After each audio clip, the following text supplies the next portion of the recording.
happened.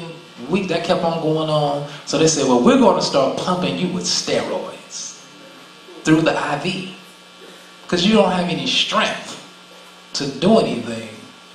So they were doing that with the walker along with, those pegs you teach your kids, how to, So they brought that to the room, and that's how I started trying to, with my hands, with the pegs, I would do that.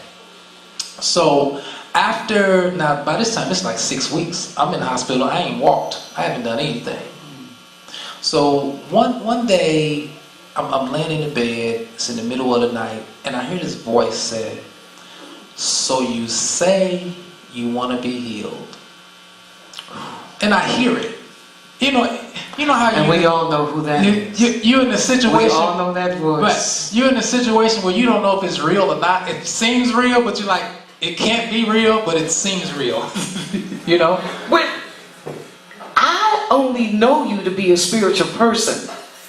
So I'm sitting there like, okay, I don't. So I said, yeah, I want to be healed. He said, okay, well, since you want to be healed, then you need to walk like you are healed.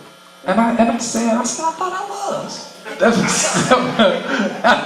I'm laying in the bed like, I thought I was. It's like, you ain't walk like you was healed. So I believed that I could be healed, but I did not connect my action to what I believed. So it's almost like we all drove here, right? You believe that if you get in your car to start, your car was built to drive. But if you never get in it, it will never move. If you don't put the key in there, it's not going anywhere. It does not mean that the car doesn't move. It just means that you didn't activate it. So that morning, I said, you know what? I want to take a bath. I hadn't taken a bath in weeks. People watching me. And so I said, I want to take a bath. I said, all right. So I called, pushed the thing, nurse come in. Never seen this nurse before ever. I said, nurse, I want to take a bath. She said, okay. I said, oh, cool. Because in my charts, it says I can't get out the bed without somebody helping me with a belt or whatever.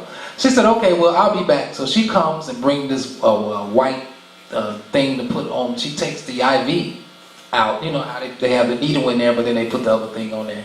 So they wrap my arms in this plastic. And so she leaves. She said, okay, go ahead. I said, okay, cool.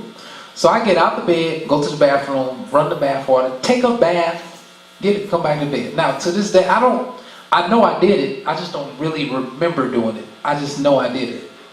So I took a bath, got back in the bed. I put lotion on, some socks. They had these socks that was up here in the hospital with the little flip-flop hospital shoes. So I get back in the bed. Until then the doctor comes in, and I had friends that were there. The doctor comes in, he said, hey, so you want to go home? I'm like, why are you playing with me? Because I'm still not any better. I'm still on the walker. I'm not better. So how are you going to ask me if I want to go home? So I said, yeah, I want to go home. He said, all right, I'm going to let you go home. He said, if you can learn how to walk with a cane, and I give you this regimen of your, to get better with all the medicine. I'm gonna give you all the medicine and your therapy.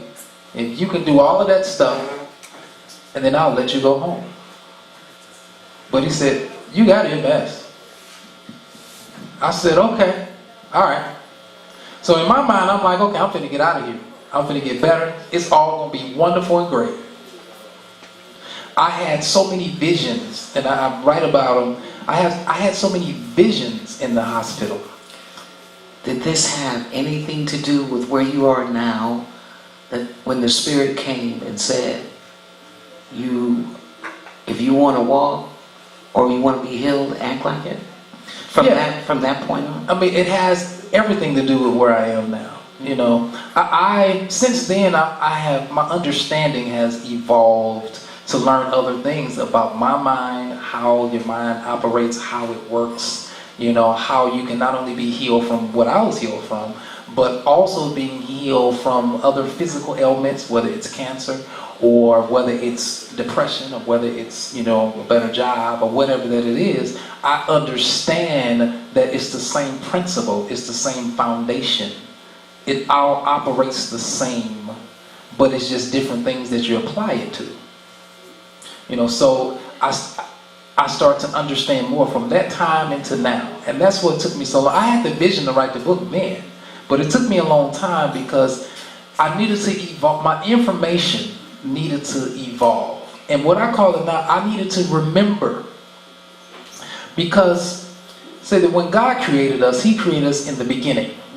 In the beginning. You were created from beginning to the end. Right? So now, when we have a seemingly problem in our life, it's not about trying to figure out the problem. It's trying to go back and remember the solution. Remember the solution. Because the problem was already fixed when you were created. Now you need to remember.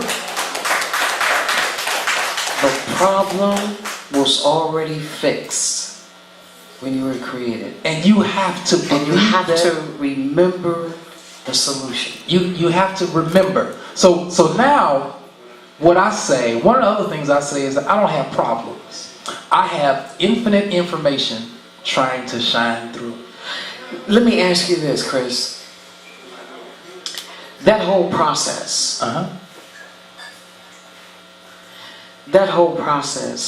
up until now, achieving a winning mindset, how long was that process? From when you got sick, from the very beginning when you got sick, up until now, how long was that process?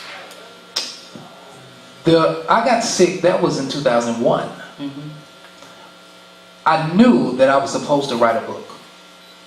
It took me probably 2 or 3 years to even start. Because at first it seemed overwhelming. It was just so much. It just seemed overwhelming. But then I started writing.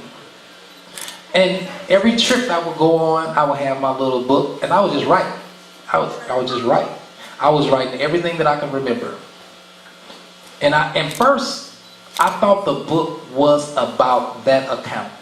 Just being in the hospital. That's what I thought. But as time went on, I started to understand that is a root that has extensions about other things. It is about fear. It is about control. It is about, so it's not just about that particular sickness, but that particular sickness for me emitted other answers. Not just for me, but for other people.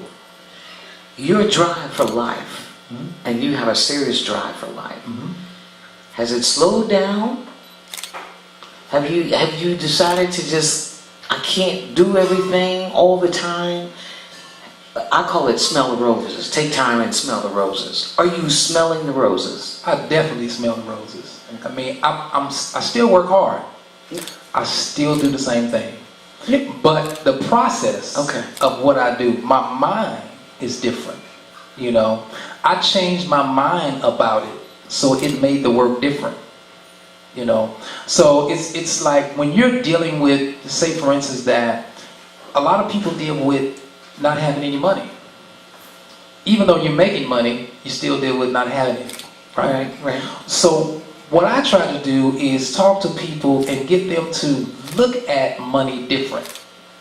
Until your vision is different about it, the physical standpoint of it is still going to be the same. You're still going to be broke. So I was told a long time ago, if you can't budget $20, you can't budget $20 million. That's very true. The principle is the same. Yeah. You know, so it doesn't matter how much money you make. So hey, some people say, I need to get a second job. No, you don't need to get a second job. You need to understand how to budget the money you have with the one job. Because what's going to happen is you're going to get a second job and you're going to spend the money on the second job on other stuff, and then you're going to turn around and say, why am I still broke? Vicious cycle. It's going to be the same. So you have to change your mind about it. So in changing your mind, because even when you ran your school and you wanted to, you knew everybody's job and you wanted to do everybody's job. Right. Have you changed your mindset on that one as well? I have changed my mindset. I mean, I love information, but I don't want to do everybody's job. I love the information. You know, now that there was a point in time, and Ernest Walker right here sitting in the front. You know, Hi, Ernest. Ernest, me and Ernest, we did so many things together. Yeah. In the CVA School of Arts, if the place needed to be painted, we painted it. But will I do it now? No, I'm not going to do it. Now, I'm not going to do it because somebody else. Let me pay somebody else to do it because that's what they do. I'm going to ask him this question, and I know everybody in this place wants to know. Where are you in terms of fear? I'm going to explain it to you by a title that I say a lot when I talk about fear. You know, I am the guy who now I'll jump off the cliff with no parachute and not afraid of death, because I know that when I jump, I have the ability to create my solution in the fall. And if a solution is not created in our fall, I'm okay with the death. So that takes the fear away. Fear is an invisible sense of emotion that does not exist. So your whole life, you're taught to fear something. Not do this, do this. You know, a lot of people, their life, they make their decisions based on other people's lives. So their direction of life is based on what their mama said. Was their mama right? No. Their mother was right in the sense it was okay for her. So their life decisions are made off other decisions, and their decisions were made off fear. As you mentioned, back when you were 9 years old, and you had 4 major deaths in your life, and you never grieved any of those deaths. Have you gone back and grieved? I did. You know, I sat and as I was writing and I was thinking about it, I started to cry and I just could not stop. I started to grieve the deaths of my mother. You know, and I was in my 30s, late 30s. And I'm starting to grieve the death of something that happened when I was 9, you know. And so I started to understand that people go through life that way. They bury it. It becomes unconscious to them. Doesn't mean it's gone away, but it becomes that thing that just sits there that you don't know exists. But that thing that sits there in that unconscious place is dictating decisions that you're making in your life. So one of the things that I do every day, I get up about 5:30 every morning. I meditate every day. I make a proclamation of who I am and what I want and when it's going to happen. I do it every day. I have it on my phone. I look at it. I have 3 different notebooks that I write stuff in. This is what I want. I want this. I want this. And it works with everything. I feel like I write in that I'm healthy. I write that I am so happy and grateful that revenue or prosperity comes my way every day easily. Because you're not chasing it. I'm not chasing it. You're not chasing it. It's in the air. It exists. I love it. I love it. And you know what? It's all about. There's a saying that people say that you are what you think. and what you put into your life and what you allow to come into your space and what you allow to come into your being. So, as I said, I love talking to you too. I miss that too. That you have totally rechanged. This is a new Chris. No, it is. I mean, you are what you think about. You know, you are what you think about. You are what you believe. And every day I look at myself and I say, I believe I'm the greatest. I believe I'm prosperous. I believe. Do you believe that God picks and chooses people who He wants to go through certain things in life in order to use them to do what it is that He needs them to do? I think that everyone has an assignment to do something. But I also believe that when you're picked for the assignment, everyone does do it. You know, so it has to, it doesn't mean it's not going to get done. It's going to happen. Yes. It may not happen from you. Right. I do believe that I was chosen for the assignment to do exactly what I'm doing. I believe that. I honestly believe that too. So it's important, you know, a couple things was important to me. It was important for me to do this here in Houston. Yes. First, before I did it in LA. Because a lot of things happened.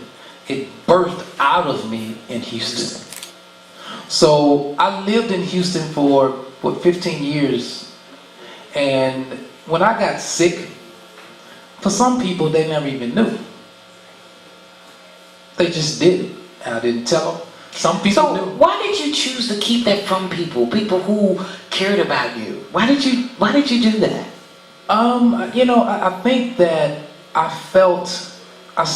think I still felt some kind of way about letting people know personal information about me.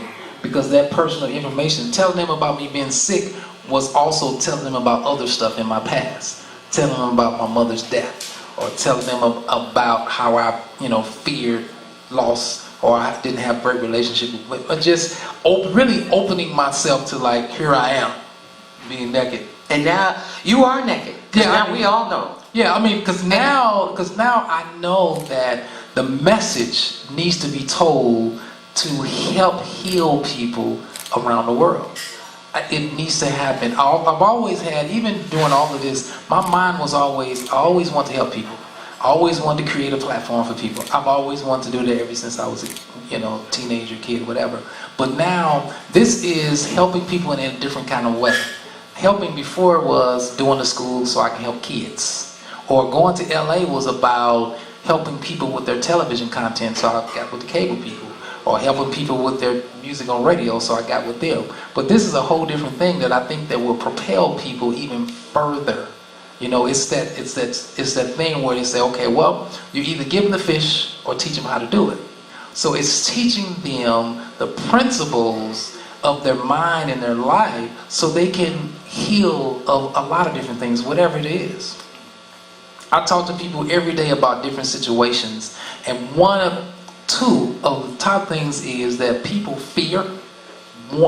They fear.